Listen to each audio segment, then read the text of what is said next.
Hey guys, Zer here. Now before we get to the finale for Buried in Time, I'm actually going to do something that I don't normally do for my LPs. This one was actually already recorded and rendered, and the final part was ready to go up, but there were a few things that came up during the course of releasing these parts that I didn't get to show off, so rather than making an extra part, I'm going to go ahead and just add these to the front of the finale. And one of the first things that I want to show is on the title screen. There are actually two Easter eggs in this game, and the first one here is on the title screen. If you hold down the control key when you click New Game, you get this.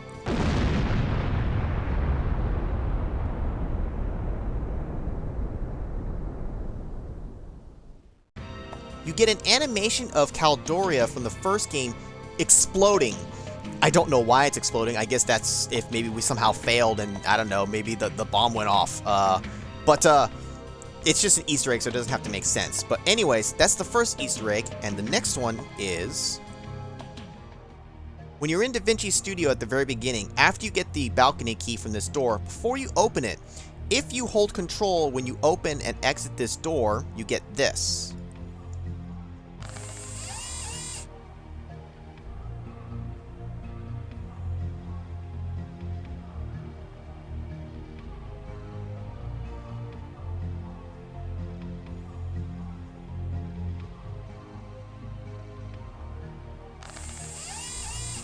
You get a little animation of the agent doing this like moonwalking dance, and you have to do this before you actually see them normally. If you mess it up, I think you can probably just reload the time zone and try it again. But so those are the only two Easter eggs that I know of in this game. If there are any other actual hidden Easter eggs, it's a shame because I won't be showing them off here because these are the only ones that I know. But there is another thing that I want to show off, and next up is here at the end of the time zone, I'm going to really quick take off the lens filter, and if we look at the book here with the Translate Biochip active, it's going to do this at first. It's going to do nothing, but if I put the book down and pick it up again, this is what we get. Oh, that's nice. Serves you right for buying mail order. It'll translate every known language, but it can't recognize Latin written backwards? And you didn't even get a set of Ginsu knives. You get a comment from Arthur that just somehow automatically triggers. I'd forgotten about this one, and this one was pointed out to me by Cartoon Fan 9,468. So thank you for that, because I'd forgotten that this was here, and it's a neat little line, so I figured why not include it here.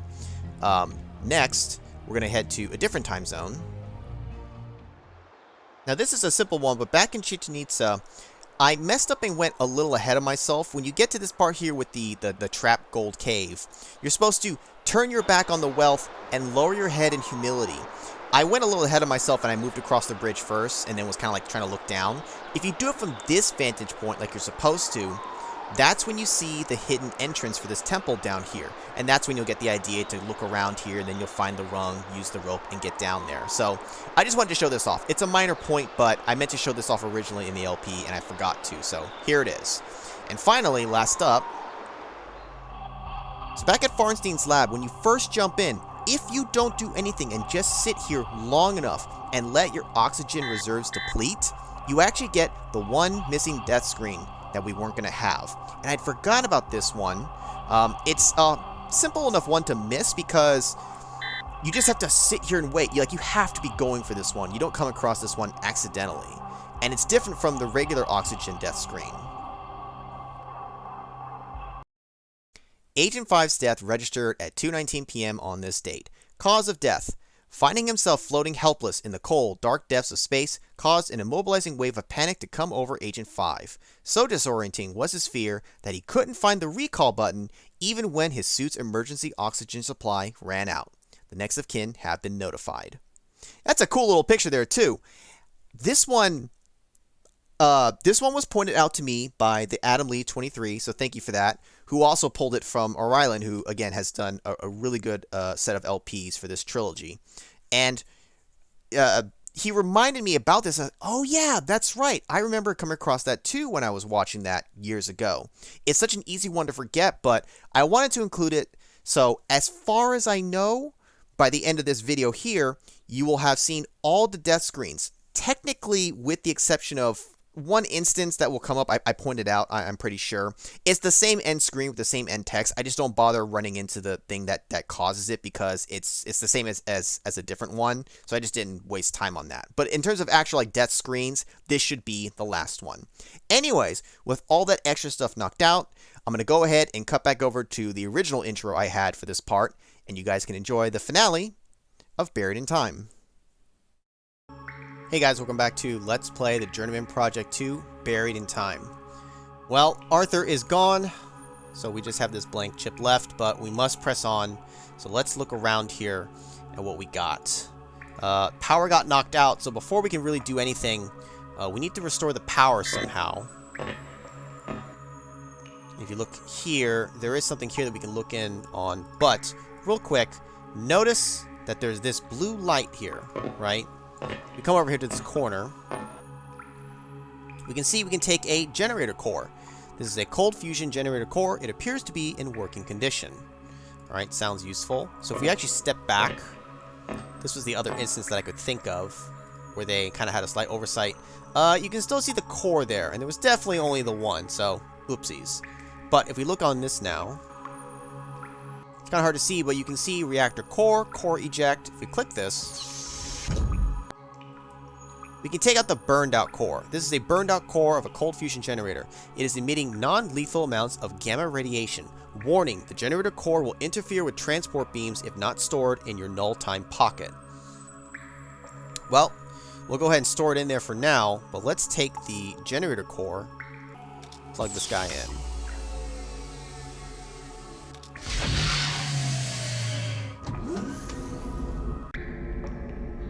And we're back to normal now. So we can actually see everything.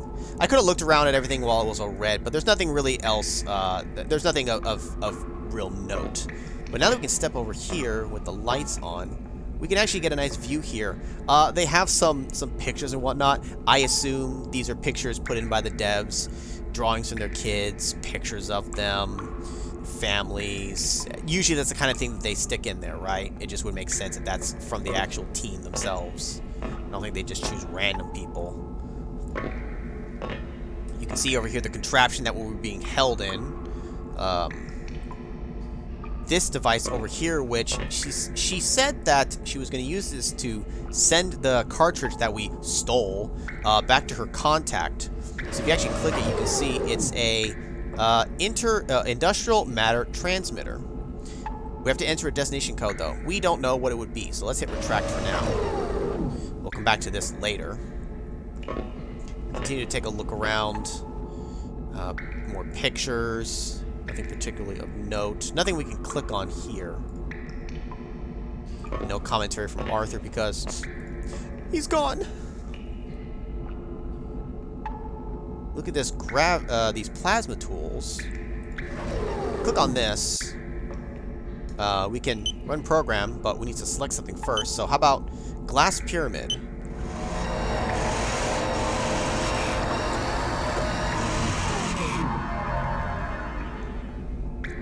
Look familiar, right?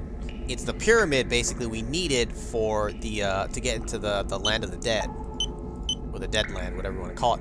Transport code 657255190235. It goes away pretty quickly, but I already have it written down, so that's fine. About human heart. So clearly these are all helpful pieces that we found naturally in the environments to solve the things that we needed to get past certain puzzles, whereas here, they just cheated and replicated it. Heart, the pyramid, skeleton key. I believe those are the only 4 objects. Yes, then the rest is just that. Now, over here, we have a poster board with some more pictures and whatnot. So you can see the temple there. There is a sticky note here, which if we look at this, site, Klegman radiation, voice 11 kilohertz. Looking at this gives us the 14th research point, which means we only have 1 more to go. Now, if we click into this, we're going to go to the INN. But it may be hard to tell at first. There's going to be something updated with it, though.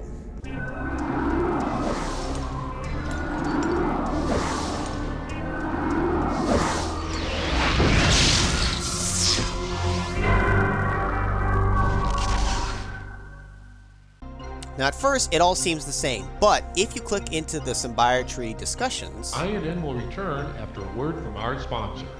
Well, unfortunately, we're going to skip this time, as funny as this one is. In a late-breaking update from the technology discussions, the Kryn ambassador Icarus moments ago stormed out of the talks, apparently frustrated with the lack of progress. The conflict began when the ambassador said, quote, "Even the Kryn can no longer deny the truth of the situation and that they don't understand how anyone could defend our right to keep such a hazardous technology." Until last week, Icarus maintained the Kryn's usual position, that each race should be allowed complete autonomy over its own technologies. But their attitude changed soon after Agent 5 was arrested. Since then, the Kryn ambassador has repeatedly tried to gain the support of all the other envoys in fighting for the abolishment of time travel. When this last plea once again met with resistance, Icarus launched into a tirade, exclaiming that if they had known better, they would not have voted to let such an obstinate and naive race as humanity into the Symbiotry. He then abruptly departed. The talks will go on despite the Kryn withdrawal. So, this was not there originally, so the Kryn have gotten upset and basically said, screw you guys, I'm going home. The heads of ministry This is just a will repeat. continue. So, if we look a little more into this, let's look at dismantling. The third viewpoint, they were joined by... Let's look at the Kryn. Now, we can look through all the different things about them, but here's a key thing to think about. She had to have a contact with somebody, right? And the whole idea was she wanted to even the playing field to give the other races the same technology for time travel that we have. Different factions had different opinions about whether we should have sovereignty over our own, that should be shared, or should that be just be dismantled altogether. The Kryn originally were on the side of everyone should have control of their own, but something changed and now all of a sudden they want it destroyed. But what changed their minds? Well, yes, there's the whole thing about Agent 5 and, history of this or that, and how it's dangerous, but what if there's something more at play here? Think about it. If some alien race were to get the technology unknowingly, from anyone else, nobody knew, and then we all agree then to destroy the technology that, as far as anyone knows, only we have. Now they are the only ones who have it, which means they have all the power. That definitely would give a motive for doing what's happening right now. So we can look into the details of the Kryn, but the key thing to notice here is if you look at their information, that yellow sticky note said Klegman radiation and voice 11 kilohertz. Look at their the bio things. Sensory perception, Klegmar radiation, and their communication is 11 kilohertz. Now, why would she have a sticky note for this particular race? Well, it would make sense if she needed to know that because she's working with them and trying to make it work for them. Because if you recall from the first major evidence that we found, the green sculpture, it responded to a certain frequency. Guess which one it was? 11 kilohertz. Now that makes sense if she intended for it to go to them to make it a frequency that they could make use of. In this case, their native vocal range, because it needed that sequence to be able to unravel properly. If you look through all the other alien races, this is the only race that matches both the sight and the vocal. I think just outright. I think none of the other ones even had this, and other ones have different vocal ranges, but connecting all those pieces together, I would say it's got to be the Kryn. On top of the fact that this new updated story only mentions the Kryn. That's also kind of a hint towards it, but if you paid attention enough to the details, you can make that connection. So, we need to go to the Kryn. Now, we have a transport code, and you don't know it yet, but you need to have a transport prefix, which happens to be 272 for them. So, keeping that information in mind, let's try it out. And let's go ahead and adjust the sound back down.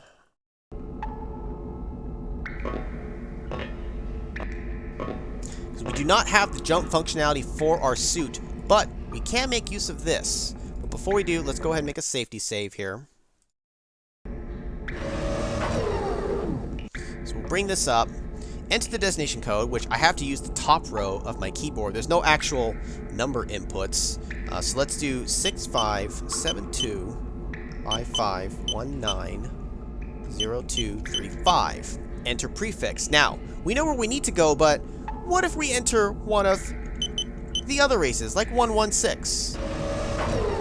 Now place the object, which in this case, we're going to transport ourselves.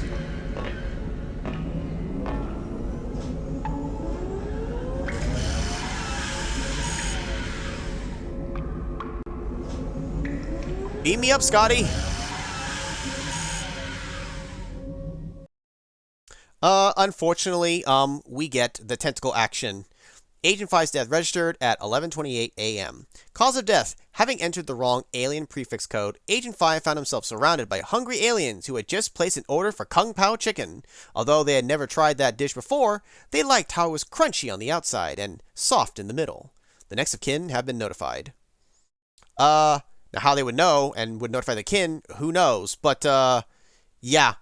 We get eaten if we go to the wrong place. Now check this out. Our research bonus is complete. We got the 15th point by watching the updated report on the Kryn.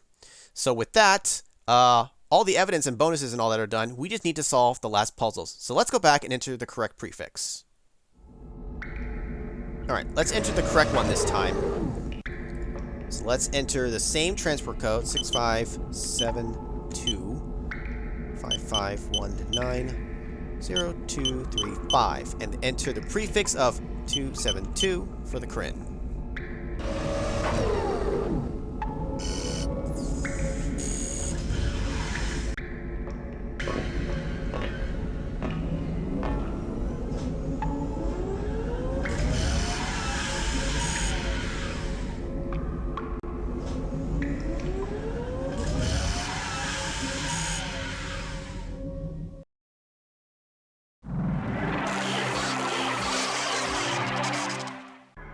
Well, we didn't immediately die, so we must be doing the right thing here. Now, funny enough, you could actually hit this and transport right back to the silo. Nothing would change, though, and you would just have to come back here anyways. But I never thought to try that before I was preparing for this. So, let's go ahead and check out this environment here. We got a control panel with some buttons. Not sure what this thing is here. We can move its arms, we can rotate it. Kind of opens up.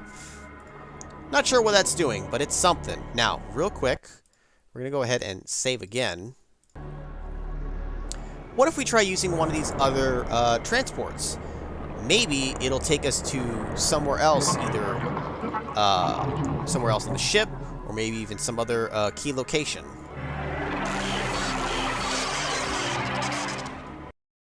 Or we'll just die from it. Yeah. Agent 5 death registered at 11:42 a.m. Cause of death: Agent 5 attempted to use a Kryn transporter without a complete understanding of their technology. The transporter was set for inorganic matter only, and his jumpsuit was transported off him. Exposure to the Kryn's aqueous, I was going to say aqueous, this isn't Pirates of the Caribbean, aqueous environment was fatal. The next of kin have been notified. We solved one puzzle, transporting to the correct place, but we lost our suit, and we did it to ourselves, so let's not do that. So rather than messing with that, let's just go ahead and explore the environment here. There isn't too much to actually look at. It's actually a very small environment in the grand scheme of things. We are able to move around, though, at least. I guess we're just going to kind of swim around. We don't have thrusters or anything like that on our suit.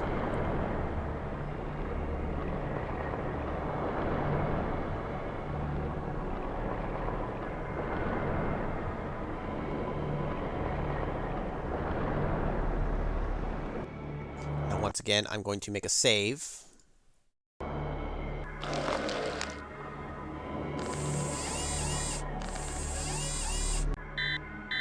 Uh-oh, sentient beings detected within 20 meters. It's the Kryn, and they probably will not be happy to see me. See that I've invaded their homeland. So we need to do something, but I don't know. Arthur, what do we do? Oh, never mind. Yeah.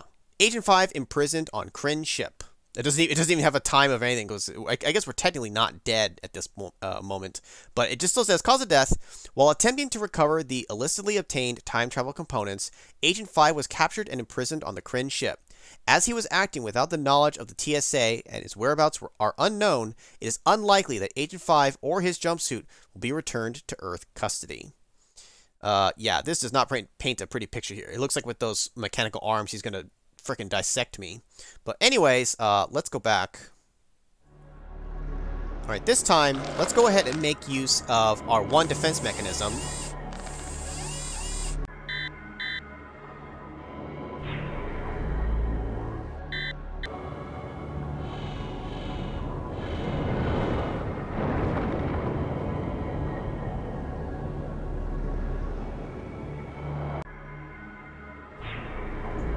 I do like that the cloak gets a bit of use throughout this game. It wasn't just one instance where it was useful.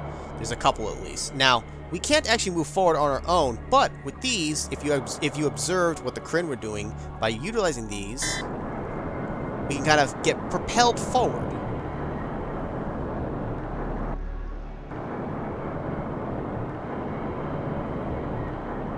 I think we should be able to just swim through these tubes on our own, but for whatever reason we can't. So,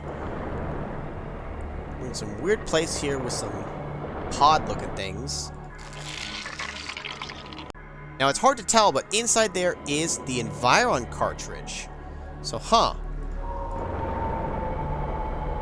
we go around, we can take a look at other ones. And we can see King Richard's sword. So, these are all the items from the auction, all the key elements that were needed to make the time machine. We need these because these are, one, crucial bits of evidence, and two, we need to make sure that the Kryn don't have a hold of these. But how will we free all these? Well, if we look through our inventory, we only have the key, biochips, a burned letter, burned out core, key, the medallion, which you technically weren't supposed to pick up again or didn't really need to. An explosive charge, Geno Andrews single, which probably won't help us. Coins, hammer, blocks, filter, metal bar. Really, the only things we haven't used are the metal bar, which, spoilers, you never use this. You just use it to get out of, you take it to get it out of the way. So, the explosive charge seems like a good idea. Now, that made a loud noise. I would think that they would be on the way over here, but I don't know. Maybe they can't hear from that far away. We take Richard's sword. Richard the First sword. This is the sword of Richard the Lionheart. It was probably used by him during the Third Crusade. So, we only had one of those charges to use, but because we have the sword now, we can actually use it for the same effect. We can cut open all of the other ones and take this cheese girl. Cheese girl. Or not. It's just there, I think, for a silly Easter egg. 'Cause I don't think they need this to be propelling around out in Farstein's lab. That was what we had to do. So, that's just for jokes. But if we go around to the other pods, we got the sculpture. Interactive sculpture. Self-awareness is an interactive sculpture credited to Kenneth Farnstein.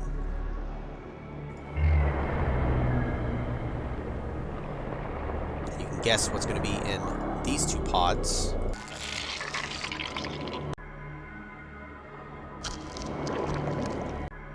We got the Codex Atlanticus. The Codex Atlanticus is Leonardo da Vinci's Codex on Flight. It contains all of its thoughts, observations, and theories on the subject, as well as dozens of theoretical designs for flying machines. Now, if you used the charge incorrectly, like I did the first time playing, and just like, oh, I'll use the charge to open them up. Oh yeah, you only get one. If you don't do it on the sword, you done goofed, and you can't get any of these other objects. Mayan puzzle box. This is the ornate Mayan puzzle box from the natural caverns below Chichen Itza. Now you might think, well, that just might mean I might lose points because I can't get all the critical pieces of evidence, but as long as I stole like one component, then they can't do anything, right? While that might be technically true, there's a problem with that, which I will point out in a moment. And back to the Environment cartridge, which we already know about. So, we've gotten all the goods, so let's book it out of here. as fast as we can. Before I do, I'm going to do this. So here's the problem with not getting the sword and then freeing all the other things. Let's say even you took one piece of evidence. Okay, sure, that could be enough to stop them. But when you attempt to get out of here, back to the passage we were at, the Kryn are there. Now, the game will not let you move, so we have to do something. If we get captured, it's the same ending. Cloaking will not be enough this time, because we need to get out of here. Take the sword.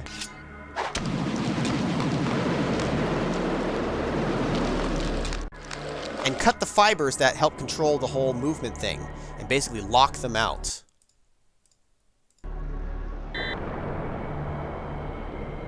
And with that, now we can get back to the transporter, which only gets us back to the silo, but hey, at least it gets us back home. And we can figure it out from there.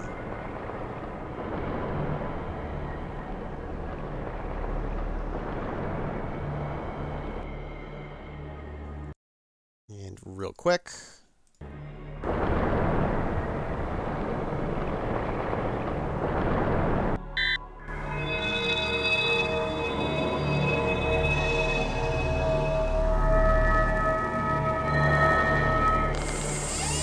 Why are you here? I believe we... No. 5.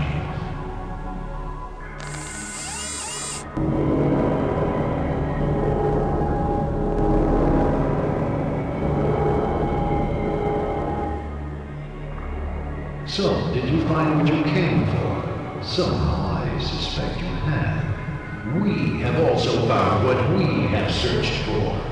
You cannot imagine what the secret you carry in that suit of yours mean to my race.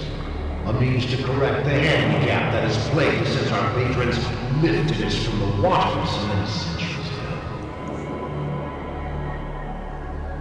A mixed blessing, to be taken from a universe over which you have achieved complete mastery and shown another much greater to be given the opportunity to build a bolder future. But Lynn's is my race is already there. For 15 generations, my race has been trying to catch up. You have brought us a tool with which to correct the evolutionary oversight, which left us swimming when we should have been collecting stars with races who now call themselves our elders. We can learn much from that suit you're wearing. Transporting it off you will leave you without protection from our environment. It shames you, you will die. Well then don't do it, bro! Now before you kill me, let me make a save.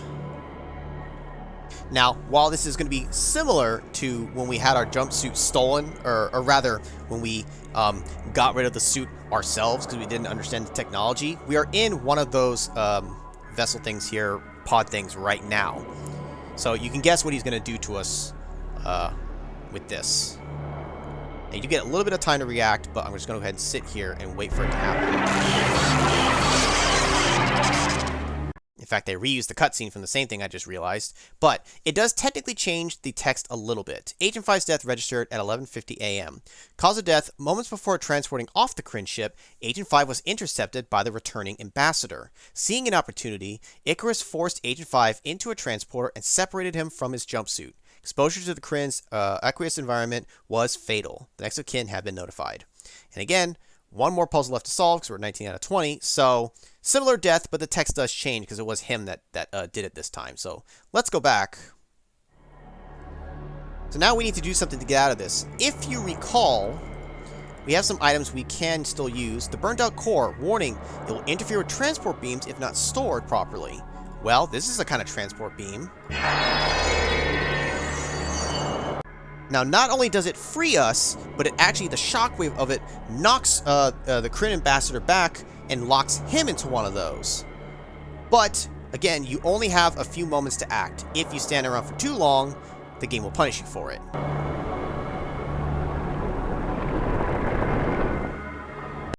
I always like that close-up of it because it's just his like nose thing is really close to us. Now this here, the text is the same, but I just wanted to show off that animation film coming at us. So let's go back one final time. Okay, so this time, let's go ahead and use the core. And act quickly, and use his own technology against him.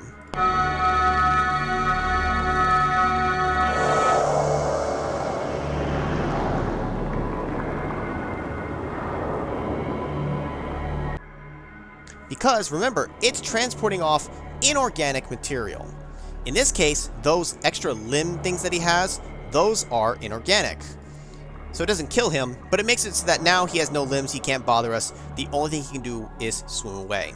So now that we have all of the evidence, all of the pieces of the time machine, and no one left to bother us, we can finally go back to the center transporter and go back home.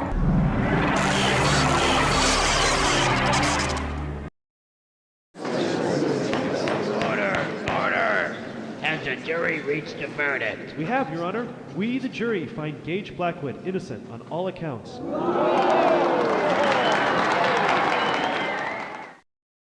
Congratulations! The evidence that you gathered was instrumental in affecting your future, affecting your future self-defense release. Sorry, Jesus.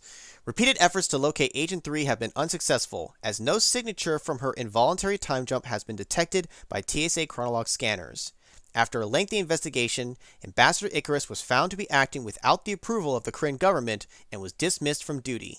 Nevertheless, the elder races of the Symbiotree have resolved to keep the Kryn under close scrutiny. However, there's just one loose end remaining to be tied up. Now, what could that be, you might think? Well, think about this whole thing about history and all that. We've solved the issue here, but there's just one problem left. Well, I have to say that even I'm impressed. I've been cleared of any wrongdoing, and the Kryn have been expelled from the Symbiotree. Now there's just one thing left to do. You can't stay here, but sending you back with knowledge of the future will cause a temporal distortion wave. So that leaves us with only one option. Sorry, but... Mind wipe initiated. Whoa. Did you ever get the feeling of deja vu?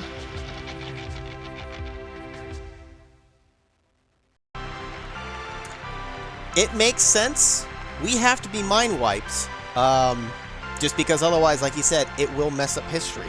Now, funny enough, I always kind of thought it was weird. It's like, okay, we're back in our apartment. Does it just have like a portable mind wipe? Is this like, MIB technology with just like a little pen and he just wipes us? It seemed to be a bigger deal when Michelle did it to us. But anyways, that is the ending of the game. We solved the mystery, we saved our future selves, but unfortunately, we get mind wiped and we get sent back. We don't know whatever actually happened to Michelle, or in this case, as well as Arthur, who sacrificed himself for us.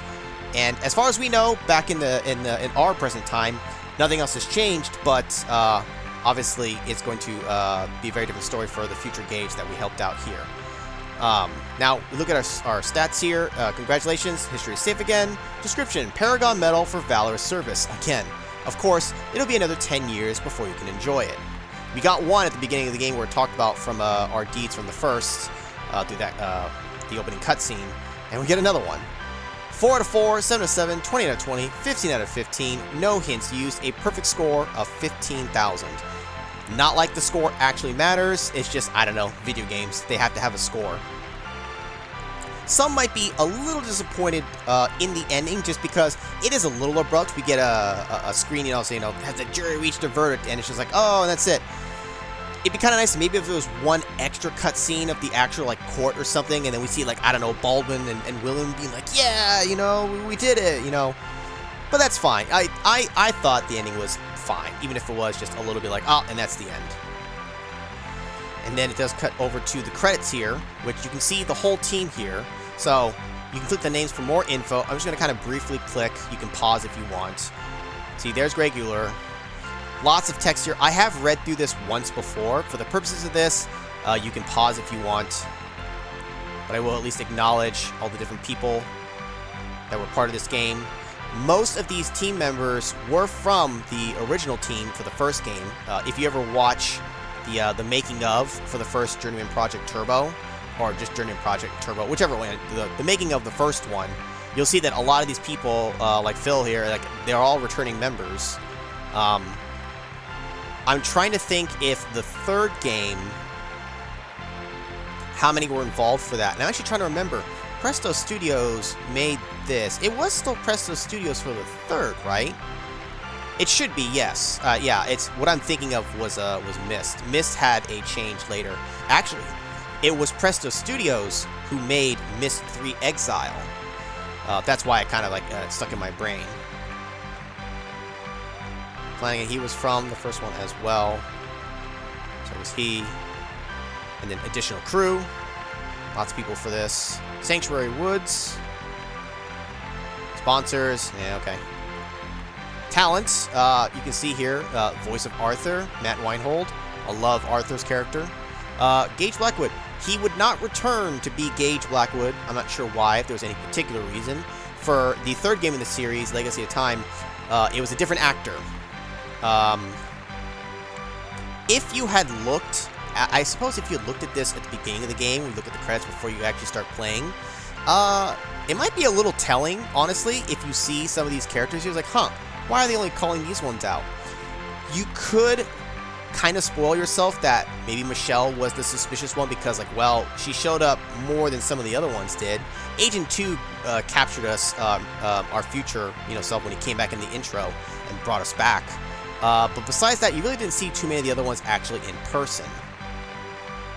On that note, also, when it comes to Agent 3 being the culprit, I did not want to point it out during the actual play, but when we went down to that storage room in Chateau Gaillard, and she turned to the side and then ported out, I was a little upset, honestly, when I was playing the game, only because when I looked more closely, it kind of spoiled me and kind of tipped me off. If you look closely, she turns just enough that you can see the front of her visor a little bit. The little markings of the numbers for them, if you look, you can see the little, like, the little hump of it. You can glean that that's either an 8 or a 3.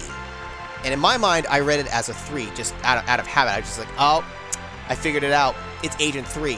Not that really knowing that mattered too much, ultimately, but it kind of spoiled it for me because I feel like she should have turned just a little bit less. Because it was just enough visible to ever so slightly spoil it if you're really looking at the details. A minor thing ultimately, but it was something I noticed. And with that, that is finally the end of Buried in Time. I absolutely love this game. Yes, it has some issues, and honestly, now that I'm replaying through this here for this, the environments, they're somewhat expansive, but not as much maybe as I remembered. And I guess I thought maybe Arthur did a lot more talking. He does a lot of talking, but a lot of it are also short voice clips, so nothing too much. Having said that, this definitely did take much longer than the Journeyman Project Turbo, and I had to prepare much more for this one because I wanted to make sure I showed as much as I could without missing anything. One of the biggest things is normally I miss like 3 of the research points, which again aren't necessary, but I wanted to make sure that I covered them all. So I had to actually like make sure I had a plan for how I went through everything, reading through all the extra bits, making sure I wasn't missing those points, making sure I show all the different death things, knowing where to save and load and all that. So I was not wrong in that it took a lot more to prepare for this one, but it is done now. Having said that, let's talk about Legacy of Time, because I've always talked about this whole trilogy. I love the first game, second is my favorite. I also love the third. I think the third is very good, and they introduced a new mechanic which really opened up options for being able to tell the story and make something new, but also have it still feel familiar, make it feel like the Journeyman Project. I won't go too heavily into it here, because it kind of gets revealed during that game. But having said that, will I play Legacy of Time? I'll basically give the same answer that I gave when I did Turbo, is it could happen somewhere down the line. The thing is, the thing here is, this one took quite a bit of prep. But in the grand scheme, it's not too bad, especially time-wise. 3 is much longer. Because of the new mechanic that they introduced, there's a lot to show in that game, and it is much more involved. Not that that's a bad thing, but I just don't know if I want to have to like go through all of that, because I'm just very particular about how I want to show off certain games, particularly games like this.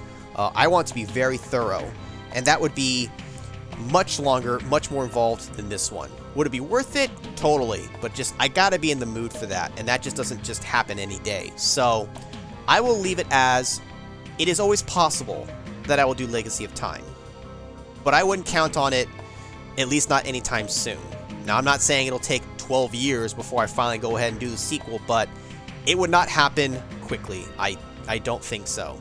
At the very least for this year, if you're watching this in current time, I do have other LPs planned for this year. This was one that I did want to get to, and I have now done it, but I have others, so it definitely wouldn't happen this year, and like I said, it probably wouldn't happen anytime soon still, anyhow. But never say never. It is always possible. So I'll leave it at that. So finally, we come to the end of the game. Hopefully you guys enjoyed that.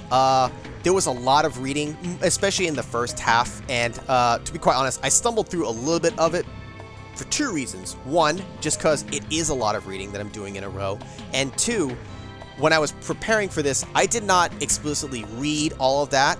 Had I done that first, maybe it would have been a little smoother to read, because otherwise I'm having to read basically on the fly. I'm trying to not take too long to get through it, but I'm also trying not to read it too fast, so trying to find that balancing act. It made it a little difficult, but I think ultimately it's fine. Either way, we got to finally do this game, and I'm happy I did it, but I am glad that it's done. So, with all that finally said, let's go ahead and end this one here, guys. So, thanks guys for watching. Hope you guys enjoyed that, and I'll see you guys next time.